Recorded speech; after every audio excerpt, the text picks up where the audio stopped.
회사원 K씨는 근무 중 친구로부터 전화를 받았습니다. 송금한 돈을 잘 받았느냐는 전화였습니다. 하지만 K씨는 돈을 빌려달라고 한 적이 없었습니다. 친구가 사기를 당한 것이었습니다. 사기범은 K씨의 메신저 아이디를 도용해 마치 K씨인 것처럼 친구에게 메시지를 보냈습니다. 급하게 송금해줘야 할 것이 있는데 월급이 아직 안 들어와서 그러니 우선 입금을 해주면 저녁에 갚겠다는 것이었습니다. 이를 본 K씨의 친구는 해당 계좌로 돈을 송금하였습니다. 메신저로 하니까 친구에게 갚겠죠. 자기가 급하게 돈을 어디 보내야 되는데 월급은 안 들어왔고 잠깐 쓰고 돌려준다니 아무 의심 없이 보내줬는데 자영업자인 B씨는 가게를 열면서 받은 대출을 열심히 상환하고 있었습니다. 그런데 대출 만기가 얼마 남지 않은 어느 날 한 통의 전화를 받았습니다. 대출 상환 기간이 얼마 남지 않았는데 보증금으로 1,000만 원만 송금하면 바로 1억 원을 대출해준다는 전화였습니다. 그것도 아주 싼 이자였습니다. B씨는 자신의 신용정보를 줄줄 꿰고 있는 상대방이 의심스럽기도 했지만 너무 솔깃한 제안이어서 쉽게 전화를 끊을 수 없었습니다. 결국 B씨는 1,000만 원을 사기범의 통장으로 송금하였습니다. 미쳤지. 근데 듣다 보니까 이게 말이 되더라니까. 진짜 뭐에 쓰였던 것 같아요. 그게 어떤 돈인데. 가정주부 A씨의 모든 생활비는 통장에서 계좌이체되고 있었습니다. 별다른 신경을 쓰지 않고 있던 어느 날 은행에 들러 통장 정리를 하던 A씨는 깜짝 놀랐습니다. A씨가 모르는 사이에 자신의 계좌에서 통신요금이라는 명목으로 매달 5만 원씩 빠져나가고 있었기 때문입니다. 정말 황당했죠. 나도 모르는 사이에 꼬박꼬박 매달 5만 원이 1년을 넘게 빠져나갔는데 모르고 있었다니까요. 어떻게 이런 일이 있을 수 있는지 기가 막혀가지고. 개인정보 유출 사기. 설마 나는 안 당하겠지 하는 동안 수법은 점점 교묘해지고 피해는 점점 늘어만 가고 있는 것입니다.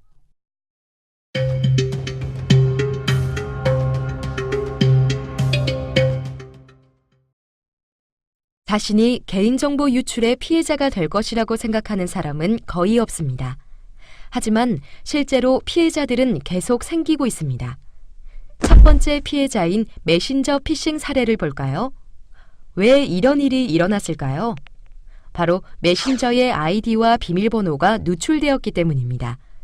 개인용 컴퓨터가 아닌 공용 컴퓨터를 사용할 때 로그아웃을 제대로 하지 않거나 또는 쉬운 비밀번호를 사용한다거나 여러 사이트의 비밀번호를 동일하게 사용하는 등 손쉽게 할 수 있는 부주의가 개인의 정보를 유출시킨 것입니다.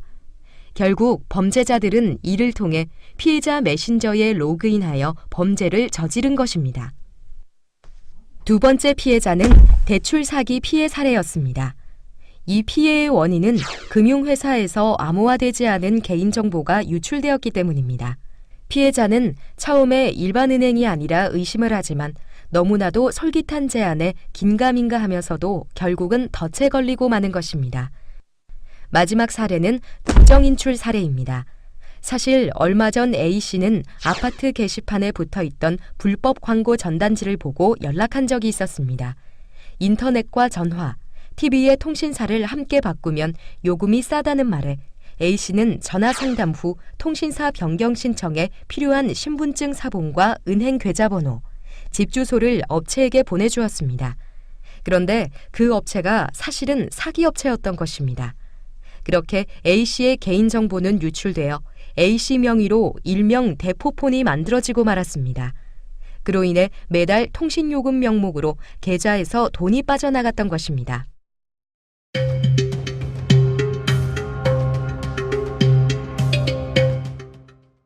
그렇다면 개인정보는 무엇일까요? 개인정보는 이름과 주민번호처럼 어느 하나만 있어도 쉽게 사람을 알아볼 수 있는, 즉 살아있는 사람에 관한 정보를 말합니다. 여러 가지를 조합하여 그 사람을 알아볼 수 있어도 개인정보가 될 수 있는데 다음과 같은 내용들을 포함하고 있습니다. 특히 사생활을 현저히 침해할 우려가 있는 개인정보는 민감정보라고 합니다.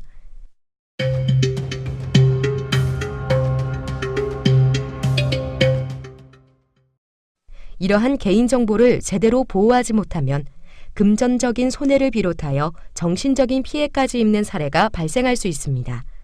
또한 개인은 물론 그 개인의 주변 사람들에게까지 피해가 미치게 되고 사생활이 유출되거나 범죄에 악용되는 등 심각한 상황을 초래하게 됩니다.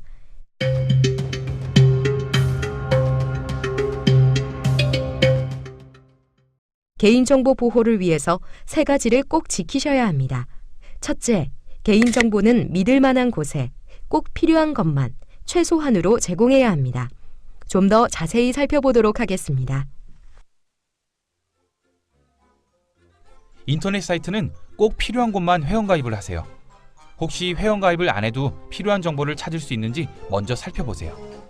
만약 사이트 첫 페이지에 개인정보 처리 방침이 없다면 회원으로 가입하지 마세요. 이동통신사 대리점에서 신분증이 필요하다면 보여주기만 하세요. 신분증을 복사하도록 두지 마세요. 인터넷 회선, 텔레비전, 인터넷 전화 등을 싸게 해준다는 광고 전단지나 전화 마케팅 업체에서 신분증과 계좌번호를 요구한다면 먼저 믿을 만한 곳인지 확인하세요. 일반 금융회사가 아닌 곳에서 대출을 받을 때는 내 개인정보를 제공해도 괜찮은 곳인지, 서류를 작성할 때에는 필요한 개인정보만 요구하는지를 꼭 확인하세요.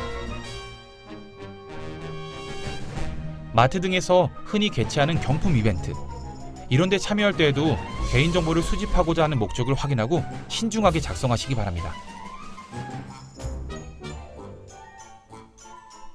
SNS, 커뮤니티, 게시판, 웹하드, 메일 등에는 핸드폰 번호, 가족정보, 집정보, 계좌정보, 보안카드, 신용카드 정보 같은 개인정보를 올리지 마세요.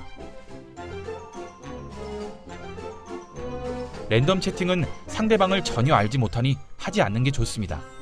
하더라도 상대방에게 내 사진이나 톡 아이디, 전화번호는 절대로 알려주지 마세요. 인터넷에서 파일을 함부로 다운로드하지 마세요. 불법으로 파일을 다운로드했다가 악성 코드에 감염되어 광고 프로그램이 설치되거나 컴퓨터가 해킹되는 경우가 많습니다.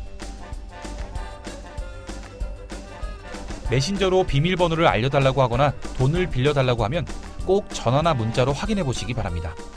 확인 없이 돈을 송금하는 일이 없도록 하세요. 둘째, 가입한 사이트 비밀번호는 안전하게 관리하세요. 이용하는 사이트마다 비밀번호를 조금이라도 다르게 만들고 비밀번호는 영문 소문자, 대문자, 숫자, 특수문자를 포함하여 8에서 10자리 이상으로 만드시기 바랍니다. 적어도 6개월에 한 번씩은 비밀번호를 바꾸시는 것이 좋습니다. 그리고 다른 사람에게 비밀번호를 알려주지 마세요. 친구나 가족이라도 전부 알려주거나 보고 있을 때 비밀번호를 입력하지 마시고 피치 못하게 알려주게 되거나 본 것 같으면 즉시 바꾸도록 합니다.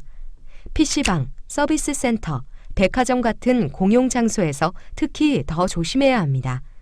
컴퓨터를 사용한 후에나 화장실에 가는 등 자리를 비울 때에는 반드시 로그아웃을 해야 하며 브라우저에서 제공하는 아이디, 비밀번호 저장 기능, 자동 로그인 기능은 절대로 쓰면 안 됩니다. 가능하면 공용 PC에서는 로그인 자체를 하지 않는 게 가장 좋습니다. 공용 PC에 개인정보를 수집하기 위한 악성 프로그램이 설치되어 있는지 알기 어렵기 때문입니다. 마지막 3번째, 개인정보 문제가 있거나 피해가 생기면 신고 상담하세요. 해당 사업자의 개인정보 보호 책임자에게 연락을 하거나 다음의 기간에 신고 및 상담을 요청하시면 됩니다. 또한 개인정보분쟁조정위원회에 분쟁조정을 신청할 수 있고 해당 사업자에게 손해배상을 청구할 수 있습니다. 여기서 한 가지 더 꼭 알아야 할 것이 있습니다. 개인정보보호법에 의거하여 개인정보는 각 개인이 스스로 통제할 수 있는 권리가 있습니다. 그래서 정보 주체는 사업자에게 자신의 개인정보에 대한 열람, 정정, 삭제, 처리 정지를 요구할 수 있습니다. 또한 개인정보 처리 방침을 확인하여 개인정보 보호 책임자에게 필요한 사항을 요청할 수 있습니다. 단, 만 14세 미만의 아동은 법정 대리인인 부모님이 요구할 수 있습니다. 지금까지 개인정보란 무엇이며 어떻게 보호해야 하는지에 대해 살펴보았습니다. 가장 중요한 것은 개인정보는 그 누구도 아닌 나부터 지켜야 한다는 것입니다. 따라서 언제나 한 번 더 깊이 생각하고 개인정보를 사용해야 합니다. 개인정보보호법은 내 개인정보를 보호하고 정보 주체의 개인정보 권리를 보장해 줍니다. 동시에 남의 개인정보를 함부로 다루면 법에 따라 처벌받을 수도 있습니다. 그러니까 내 개인정보가 소중한 만큼 남의 개인정보도 소중하다는 것을 잊지 말아야겠습니다.